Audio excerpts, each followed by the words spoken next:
It's time for Health Futures with Cypress Home Care Solutions, Bob Roth. This is Arizona's only show dedicated to providing you with expert advice on how to live a longer, healthier, and happier life. To learn more, call 602-264-8009. That's 602-264-8009. Now, here's your host, Bob Roth. Good afternoon. You're listening to Health Futures, Taking Stock in You. I'm your host, Bob Roth, and it must be Friday. Today is indeed Friday. And if this is your first time tuning in to Health Futures, our show is about how our older adult population can live a healthier, happier life. And how do we do that? We do that by bringing extraordinary guests here to the show. And today's no different. I have a repeat guest who hasn't been here in the studio since 2019. I am happy to present to our listeners Dr. Debra Wickman. She was here in September 16th of 2019, as well as April 26th. So it has been a little while, but I'm really excited to have you here in the studio. Dr. Debra Wickman. Can I call you Debra? Yes, of course. So Debra, you are the Director of Female Sexual Medicine. Yes. Menopause Health and Vulvar Disorders, Banner University Medical Group, Women's Institute, and you're also the medical director for Fantastically Female and Intimate Aesthetics. Mm-hmm. You do a lot. Yes, my mind's always going. It is. And you know, for our listeners, we covered a lot of topics in the past, and I don't want to go backwards, but I do want our listeners to know a little bit about your background. So if you could indulge us and tell us a little bit about your history and your education and your certifications. Sure. It's been a long, hard-working journey for me, but I love it. I finished OBGYN residency back in 1998 at University of Washington, Seattle. And was so excited to just start private practice at that point. And so I did that, started doing kind of the whole routine, deliveries, surgeries, office work.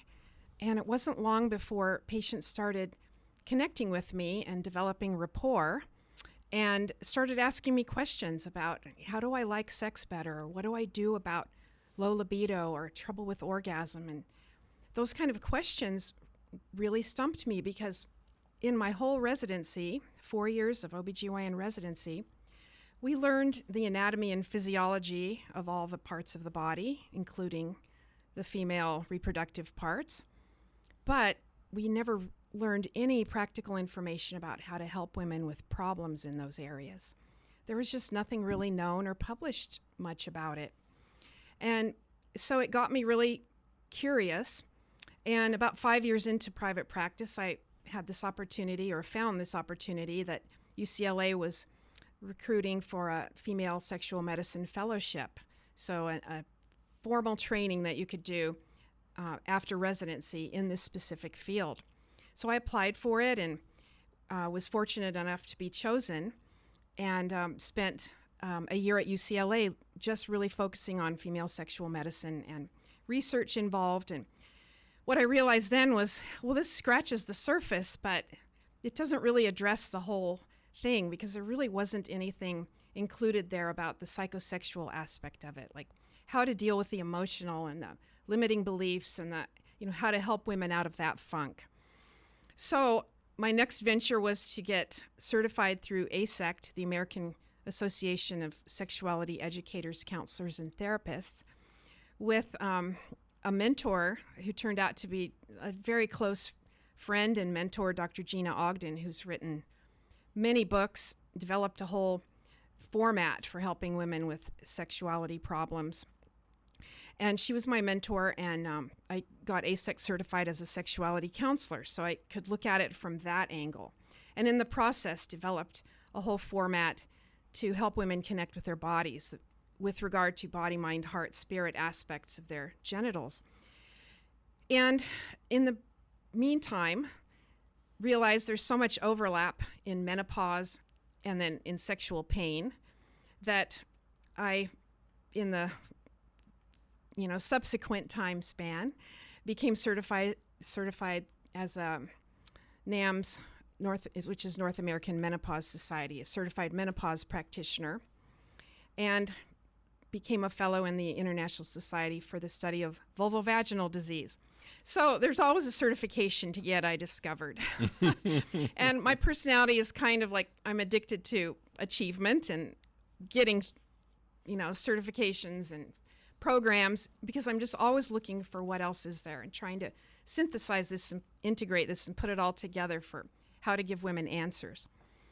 And so then as the years have gone by, I've been able to hone my practice into really focusing on this. And then now today is my 7th anniversary of starting working at Banner Health. So it's unique when I think about when I started there was nothing existing in what I do. No one knew anything about it. And now, flash forward 7 years. Wow. I have a whole department. I train the residents in how to do this. I have a huge referral network, see patients in the clinic. And then we're starting a sexuality fellowship, a fellowship in female sexual medicine next year, just like I did at UCLA. So I'm going to be able to pass that knowledge on and integrate that exactly how I want to do it for that next generation of practitioners. That's fascinating. 7 years. Banner went from like zero to doing all of this in female sexuality. Amazing. And Yes. and you haven't really even touched on the fantasticallyfemale.com and the intimate aesthetics. Can you tell us a little bit Yes. about those? Sure. Those are actually my own businesses. And Banner was very gracious in giving me an exception and allowing me to develop these companies separate from my medical practice. The reason I did it was because I noticed I was always getting messages through our portal or messages from my patients calling into the office saying things like, I wonder about if I take this supplement or should I do this procedure? What does Dr. Wickman think? Because they trust my opinion. And I realized, I need a way to convey information and give my opinion and, disseminate information to my women that's separate and apart and outside of and in addition to the medical practice. So what can I help them with beyond that 30 to 60 minutes that they're sitting in front of me? So I developed this as an online community. I have a website and then it feeds to a Facebook group that women I'm looking can join. at it right now. Yeah, and it's interactive and I can, kind of enhance what I do with tips and things I learn throughout all the encounters I have with conferences I go to or articles I read or those kind of things. It's so nice that you are available to people with questions because there are a lot of So people many that have questions. questions. And then intimate aesthetics is a separate idea. And I like to think of it as kind of a vulva med spa idea. It's still in its experimental phase, but it carries it beyond the typical feel-good, vajacial or whatever they're calling the little experience that the people can get to make their vulvas, feel good or beyond the... Can we back up a second? Yeah. A facial? Like They instead of call a it- facial? Yeah, they call it vajacial. Vajacial. Where Okay. it's just, I think it's, putting things on the vulva to make it feel good, to feel, Okay. sexier. Mm-hmm. It's more aligned with that. And the patients I see are so plagued with pain and inflammation and disconnected from, they hate their vulvas. And so the idea is to have a therapeutic experience where, just like a facial, if you come with problems on your skin and the esthetician gives you advice on how to help that, this will be geared toward that. So I'm developing that right now. Wow. I want to tell our listeners, I've also asked to join me in the studio is my wife, Suzie. She's been on the show a couple times before. And I have lots of questions. And just like your patients and many people that are asking questions, I know what we're going to cover in the second and third segments. We're going to talk about menopause. We're also going to talk about the vagina, not just a journey, but it's a destination. And then last segment, we'll talk about pleasure as a priority for quality of life. So, Perfect. Dr. Wickman, I so appreciate you being here. thank you for covering your background, and I'm ready to really jump into this. Okay. You're listening to Health Futures, Taking Stock in You. I'm your host, Bob Roth. I got Dr. Wickman here in the studio, and I've got my wife and partner in crime, Suzie Roth. We will be right back.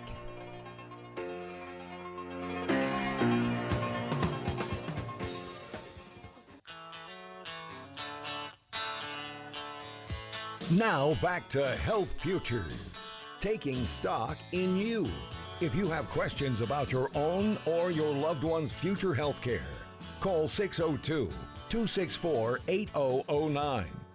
Now, here's your host, Cypress Home Care Solutions, Bob Roth. Welcome back. You're listening to Health Futures, Taking Stock in You. And if you're just tuning in, I've got Dr. Debra Wickman in the studio here with me, and I've got my wife, Suzie. Dr. Wickman is a gynecologist. She's also an expert in sexual medicine, menopause wellness, and vulvar health for women. She's also a certified sexuality counselor. She works with women of all ages and backgrounds to focus on physiological health, intimate education, and mind-body balance towards optimal expression of their sexuality. If you missed our first segment, you can go up to our website at cypresshomecare.com, click on the media button, third button down's radio show. You can catch that and many, many more. So we're back in our second segment, and I think we left off talking about, the female genitalia. We were talking about the vulva, and Suzie here. Well, I just wanted to make a comment that I think most of the time when women talk about their issues and they talk about vaginal health, just like we kind of stumble around the terminology. And it's a lot of it is about the vulva and the external part of the anatomy that you have products for. And I mean, I think that it requires a lot of education and something women just haven't had. That's so true. I first started realizing how disconnected most women were from that part of their anatomy when I was back delivering babies, even in residency. You know how the common thing now is to bring the mirror in when the woman's entering the last stages of pushing because do you want to see the baby come out? And I was startled. It seemed like at least half the time the woman would say, no, I don't want to see that. It's ugly. No, I don't want to see it. And I was so curious about that. Why wouldn't you want to see that? And then even in the office, I often, bring out the mirror to show them, because if I want them to put a cream on, I need to have them do it exactly right and where to put it. And they often are like, I don't want to see that. And so my goal has been to really reframe that and turn that around to where we're proud of that part of our anatomy. And to do that, we have to connect with it, understand what it does for us, and how to keep her happy and healthy and interactive. Oh, interesting. It really is. I mean, especially with males, our anatomy's out there for everyone to see. I mean, Everyone? Well, not everyone. Right. In my household. No, but it's much easier seen. And so much, yeah. And socially, men are used to showering together after athletic games. Right. Women just don't do that. We don't ever see each other's parts typically. It's very hidden. And they definitely differ, and women do not know about that. No. And wow. That's so interesting, and that is part of what could be, leading to better sexuality if they understood that. It's so true, because if we're shamed and shut down over our vulvas, it's going to be really hard to connect with a partner in that way. Because so many women don't even want to receive oral sex for that reason. They think it's gross and disgusting. But yet their partner wants to do it very much. And so I try to help them, take a different attitude toward that as well. And hence you break out the mirror. Yes. And show them. I mean, I think that's wonderful. It really is. And even to start with, so many women refer to the vulva as vagina. I mean, you hear this all the time, even on television, when they talk about, my vagina, but they're really talking about the vulva. They don't distinguish the two. And yes, the two really go together, but there are very different cells and types of tissues that make up the two. And so it's important to distinguish and understand the two parts. Women are disconnected from both, but at least they can see the external part if you get them past the barrier of shame. And so I teach them all about the parts and how they work externally and internally as well. And that's more of the mystery. It turns my job almost into, sometimes I feel like it's a tribal kind of thing where I'm, the high priestess teaching the, Totally. the person how, about themselves and about the mysteries, because the vagina internally is so connected to our image, our psyche, kind of our spirituality even, what makes us who we are. And when we can connect to that part of us with knowledge and confidence, then that becomes irresistible to our partners. And if that's just the first big key toward improving rapport and intimacy in a couple, is improving her confidence levels about her body, about her image, about who she is. And especially for women who are having yes. problems with menopause, and they need to be able to give some instructions, right? Right. And often in menopause, it's the first time sexual pain may show up. And I'm always startled with how long women will wait to seek help. It's rare that a person says, yeah, I just started having this pain for the last month. What can I do about it? Wow. If that happens, I'm always like cheering, good for you for doing something quickly. Most of the time, when I say, when did this begin? The answer is, 5 years ago, or longer. Right. And when was the last time you had sex? Well, 2 years ago. And so they just kind of let it go, and denial and shame and, all these things play a role in it. But we need to jump on this and solve it, because it's so easy to solve. And it's also so important because as you no longer are having sex just to have kids, you need that connection. Right. That's part of the beauty of being an empty nester, because you don't have all the worries of all the stuff you have to do for the kids and schedules and meals and all that. They're off on their own or in college or whatever. Right. You have all this additional time to devote to the relationship and yourself. And therefore, a lot of women go through menopause and they go through the shame and they don't have sex. Right. And that causes friction and certainly, partners either getting divorced or just not being happy. I mean, not being comfortable and really the relationship being strained. I think what's also so interesting is that it's part of your mental health, but can you talk about how continuing to have sex is really good for your overall health? Sure. It really speaks to how we connect with, our basic human drives. One of the big human drives is that you need to matter, and especially you need to matter to someone. And if you have that someone is your intimate partner, your spouse or your life partner, then when you're connected with them in an intimate way, that lights us up on all levels, in our body, in our mind, in our spirit, in our emotions, and feeds all of that, and we feed each other. And even women that aren't partnered, though, I often hear the response that, like, why are you talking to me about that? I'm not married, I don't have a partner.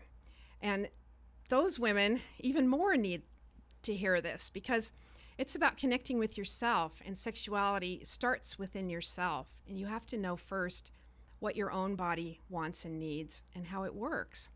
And so even if you're not partnered, yes, it's valid, it's important. You need to keep those nerves wired so they keep firing. It really is true in sexuality. If you don't use it to some extent, you will lose some of that function.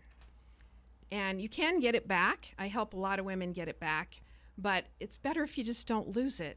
Right. No, I appreciate you sharing that. And, Suzie used the term solo sex, but masturbation is right. nothing to be ashamed of. No. Self-pleasuring, it's really an important, vibrant part of keeping our bodies healthy. I tell women it's a reflex, just like any other type of reflex you want to develop and keep vital.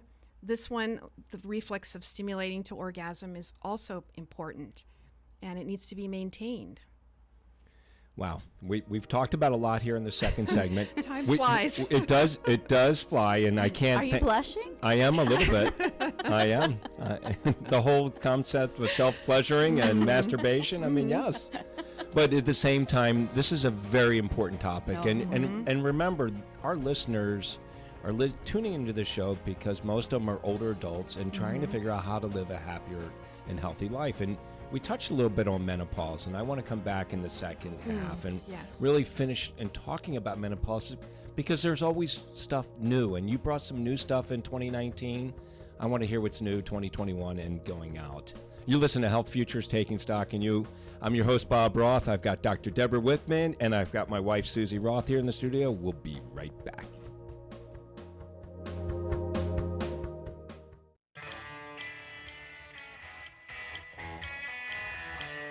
Now back to Health Futures, taking stock in you. If you have questions about your own or your loved one's future health care, call 602-264-8009. Now, here's your host, Cypress Home Care Solutions, Bob Roth. Welcome back. You're listening to Health Futures Taking Stock in You. I'm your host, Bob Roth, and if you're just tuning in, we're in the second half here, and I've got Dr. Debra Wickman here in the studio. I've got my wife, Suzie Roth, here in the studio as well. And we are talking about female sexuality, women's health. And if you missed the first half, you want to go out to our website at cypresshomecare.com. Click on the media button, third button down is radio show, and you'll catch that first half and many more. So, Dr. Wickman, I want to talk to you about menopause because our listeners, generally listen because it's for older adults. Health, breakthroughs, innovations, what's going on for people to live a healthier, happier life. And, menopause is something women go through at various stages in life. Some is probably early as in the 40s, maybe even 30s, and many, probably in the 60s. I'm making a guess here. Yeah. So the average age in the U.S. is 51. 51.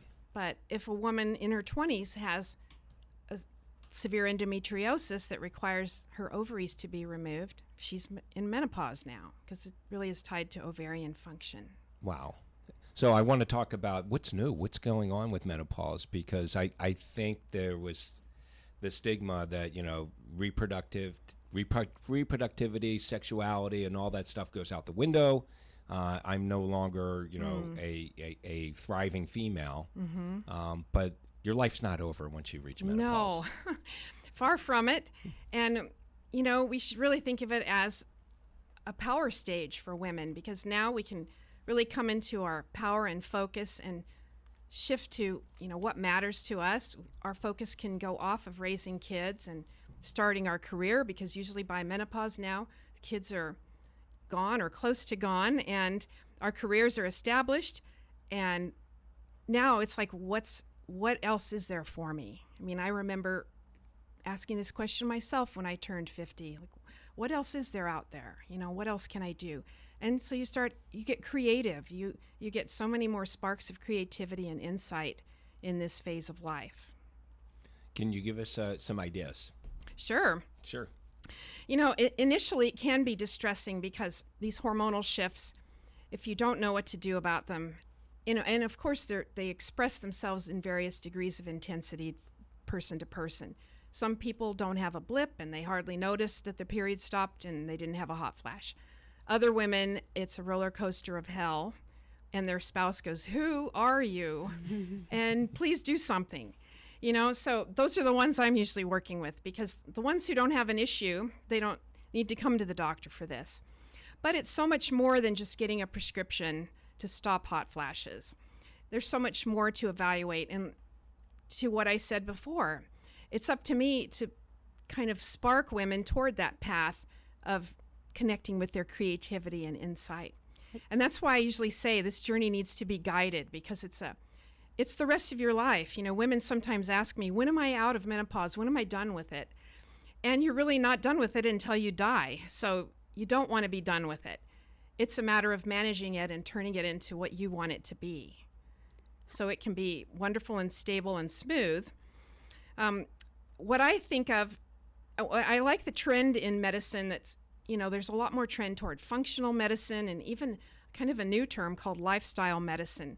I see they even offer fellowships in lifestyle medicine now, which really resonates with kind of how I view my treatment of menopause, because the lifestyle that you adopt completely affects your experience. Lifestyle medicine really involves looking at the root of certain diseases and how those can be modified by changing lifestyle behaviors like diet, exercise, sleep, social connectivity, and sexuality. All those things relate and can light up your menopausal life or can make you miserable. And you need to know how to navigate that and what's available to enhance it. What percentage of women come to you seeking advice for low libido? Is that high on their priority list, or is it more like hot flashes and, mood swings? It's often the whole thing, but when you solve the hot flash part, the libido part remains, because estrogen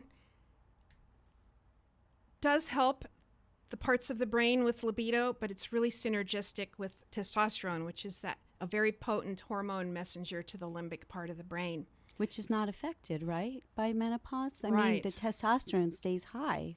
No, not always. In fact, starting at age 35, women produce less and less. Some women, yes, it stays intact, but the ones with the low libido and problems that way, muted orgasm, decreased satisfaction, often are helped with testosterone. But I need to qualify that with saying that testosterone is not the end-all, cure-all. It's not that I'm going to give you a prescription of this and it's going to solve everything, because there's so many other factors involved. And an example I usually tell them, I learned this a while ago when a woman came back saying, I started this testosterone and nothing is any different. And I said, okay, well, let's look at this. And what are you doing differently, in all of these ways I named about life? Nothing different. So she's expecting this to just change for her. So I gave her the example.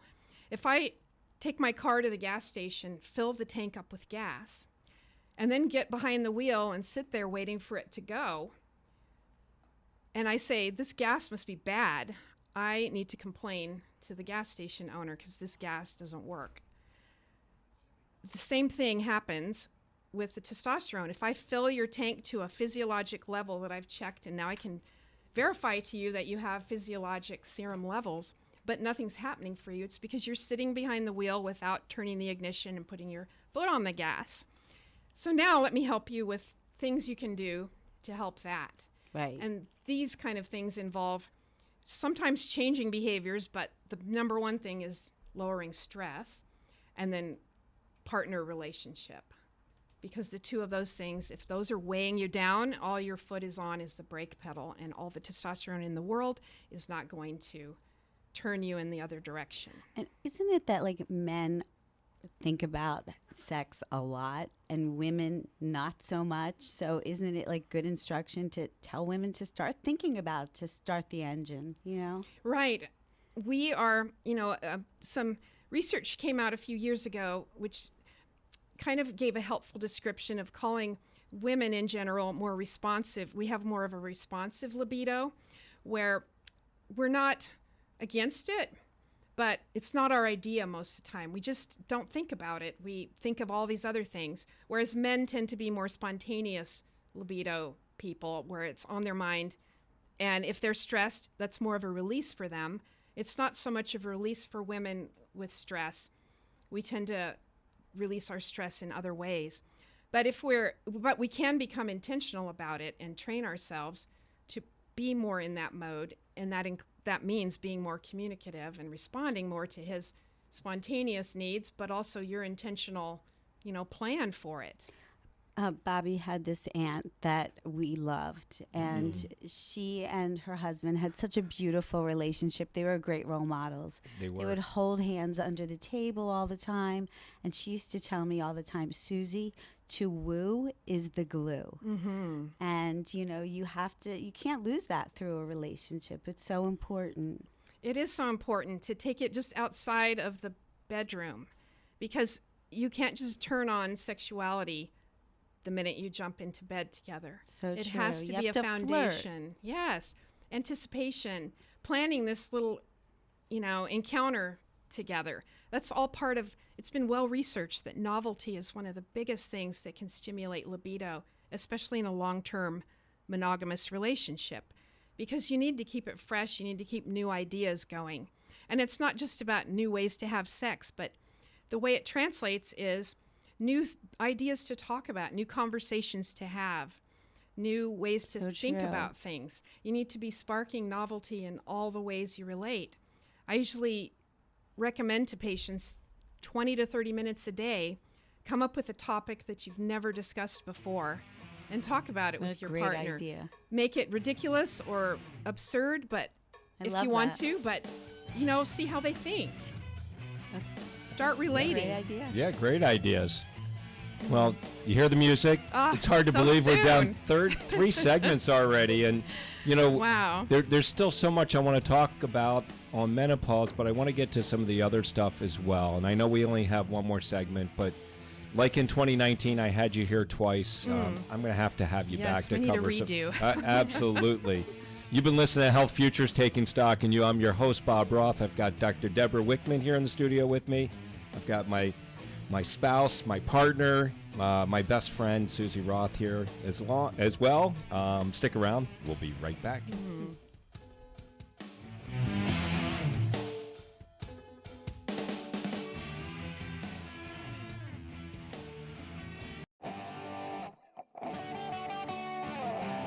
Now back to Health Futures, taking stock in you. If you have questions about your own or your loved one's future health care, call 602-264-8009. Now, here's your host, Cypress Home Care Solutions, Bob Roth. Welcome back. You're listening to Health Futures Taking Stock in You. If you're just tuning in, we're in our 4th segment here. I've got Dr. Debra Wickman here in the studio. She is an expert on female sexuality. And I've got my partner in life and best friend and wife, Suzie Roth, here in the studio. And we left off in that 3rd segment talking about menopause. And I wanted just to wrap up speaking about menopause, because when you were last here in the studio, we were talking about, one of the byproducts of going through menopause is having sexual pain. And you gave some great tips to our listeners, and I would love to just conclude on that. You don't have to be in pain. Right. If you're going through menopause. Almost all of the time, it's so fixable, but women will just put up with it. When we're in reproductive life in our younger years, the vagina can take so much punishment. I mean, we're putting tampons in for our period every month. We're having sex without thinking much about, discomfort, typically.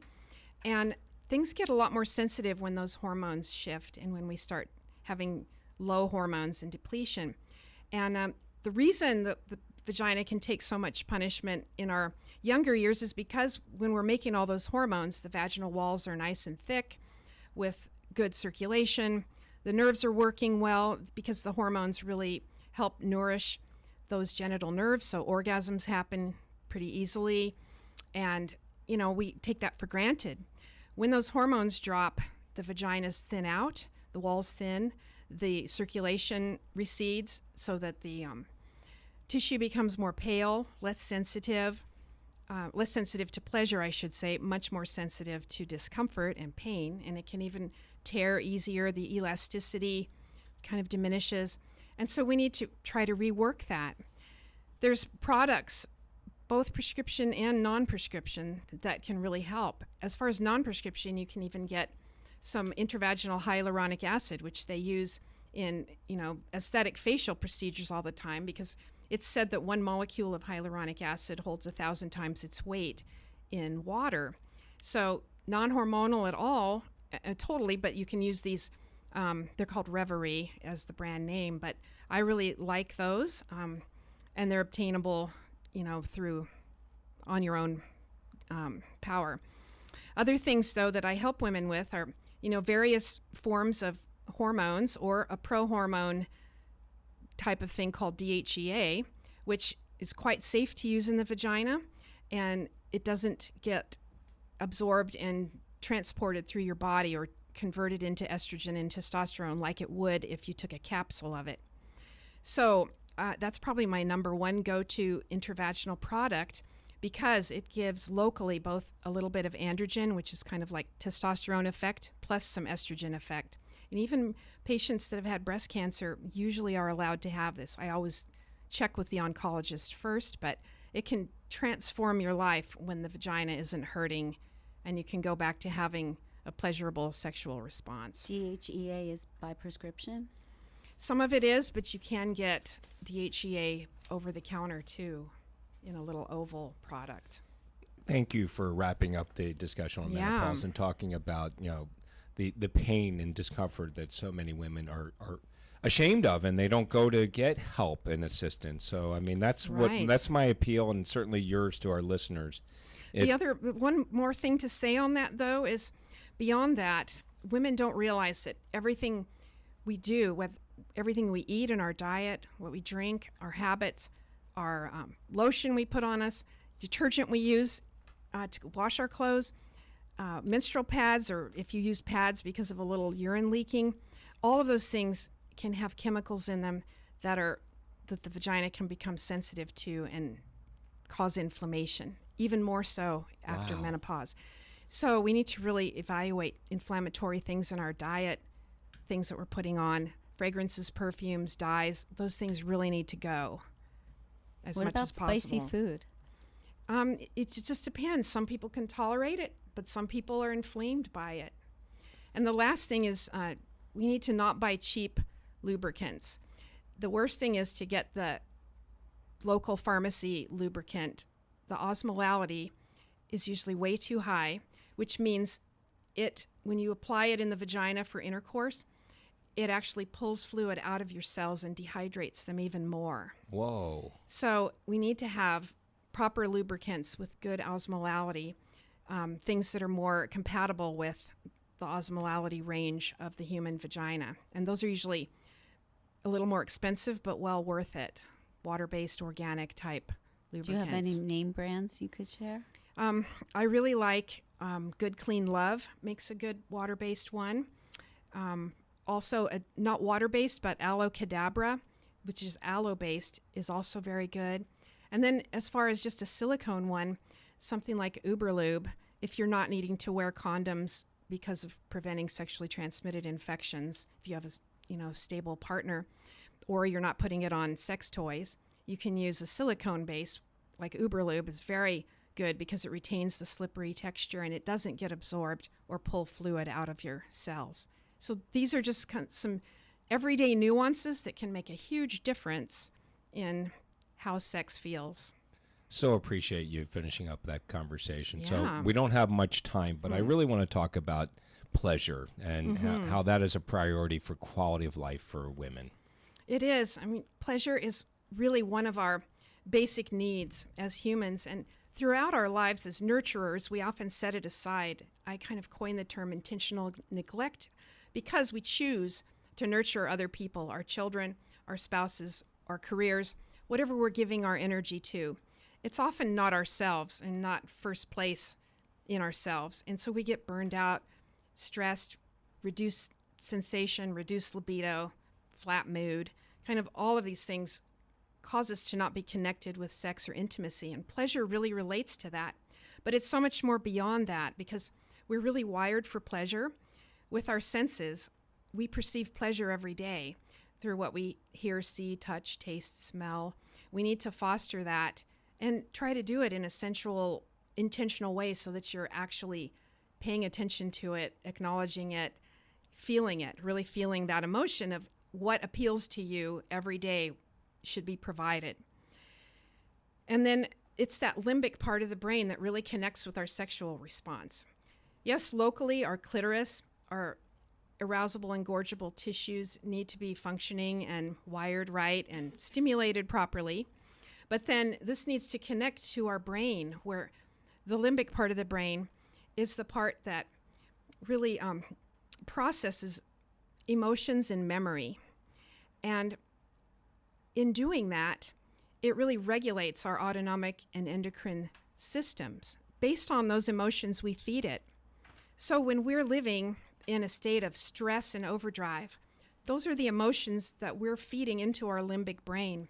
And so what does it give us? It regulates the autonomic, which is nerves, and endocrine, which is hormones and neurotransmitters. It gives us those to support that state. So we have to get out of that state. The fight or flight. The fight or flight sympathetic state where we have, high blood pressure, can't focus, can't sleep, can't relax.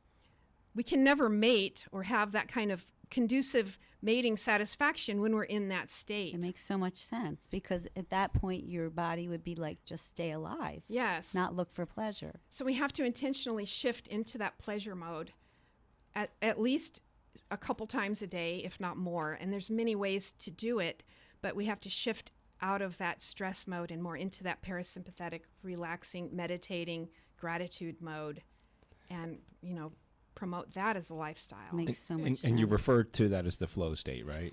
That's a huge part of it. That's it's something I'm really researching now, is how to induce flow state to really help women with sexuality. I mean, when you think of flow, it's that state of immersion in, you're totally immersed and involved in the activity you're doing.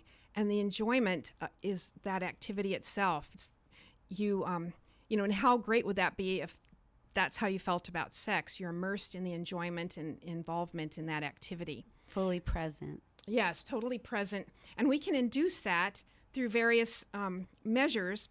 And so I'm looking at ways to help women with neuromodulation and with, promoting flow state and inducing that in their daily lives, and especially around sexuality.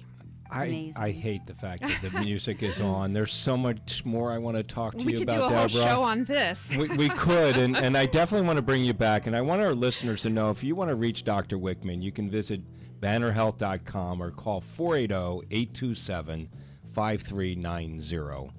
There's so much more I want to talk to you about, but we are running out of time, and I know Suzie and I really can't thank you enough for joining us here in the studio here today, and we will definitely have you back for sure. Make it a great day. Have a great weekend. We'll be back next Friday.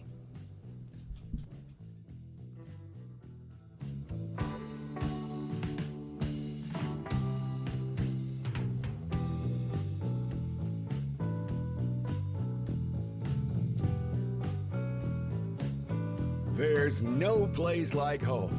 You've been listening to Bob Roth's Health Futures. If you have questions about your own or your loved one's future health care, call Cypress Home Care Solutions at 602-264-8009.